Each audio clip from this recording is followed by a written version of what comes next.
Now, when you're selecting material for a driveway, pretty important decision because it dominates a lot of what you will see from the front of your house. Now, we found a way to put asphalt down and even make it look good.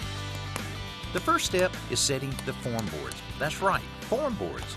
If you've ever seen an asphalt driveway put down, you probably realize that this isn't usually part of the process. But in this case, we're going to be creating a brick border around the asphalt, and since that's not a very common practice, our guys were scratching their heads a bit about which should come first, the asphalt or the bricks. They chose the bricks, so after the forms go in, they'll pour a little concrete footing outside of them to lay the bricks on top of. When the brick masons return to lay this border, or roll-lock as it's often called, they not only add mortar beneath and between the bricks, but also between the bricks and the form boards. Alan checked in with our foreman Mark to see how everything was going. Mark, I know that one of the hurdles of adding curb appeal is, of course, finding something that's unique to a home that really sets it apart, but the driveway, as I understand it, what's the nice word, has been a challenge for you? Oh yeah, it's been a challenge in finding a contractor that wants to do the asphalt up against the brick.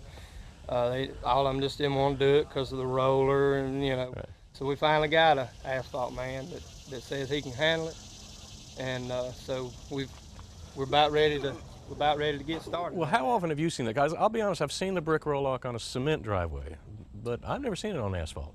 I've only seen it a couple times, and the guy that did do it said that the brick was done first, and that way you get a cleaner line instead of trying to chip the asphalt to lay the brick up against. You lay the brick, and that gets rid of all your mess, and then you lay the asphalt up against it, and it says it works out good. So the obvious question is then, how are you going to keep the asphalt off the brick?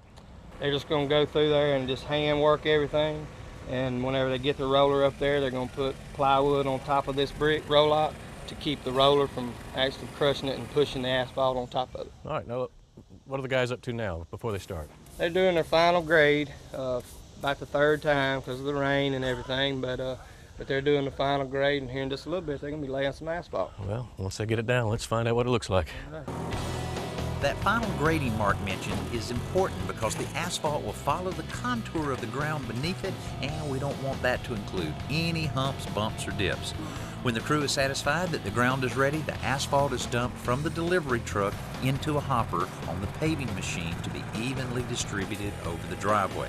This process makes the bulk of the paving go very quickly because it results in a smooth, even surface where the asphalt has a consistent thickness throughout.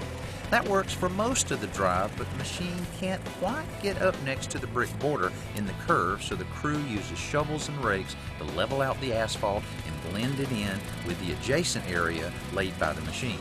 This is the time-consuming, labor-intensive part of the job. They also have to do some of the compacting by hand with a tamp.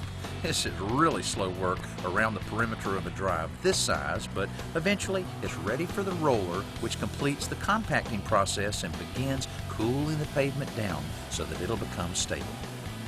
All right, I'll have to say, it's probably the best looking asphalt driveway I've ever seen. Well, the bricks add so much to the look of this driveway, but of course adds a little bit to the budget as well. But it's very functional in that it supports the edge of the asphalt, which has a tendency to crumble if it doesn't have something that's retaining that edge. So looks great, also very, very functional. Now, as far as maintenance on an asphalt driveway, once you install a driveway like this, you don't really have to do anything for several years, but after a few years, it'll start getting a little porous and you'll have to seal it about every 2 to 3 years. Very easy just to clean the driveway thoroughly and then correct any little cracks or little divots that you may have in the surface of the driveway, and then apply the sealer every couple years and it'll last virtually forever.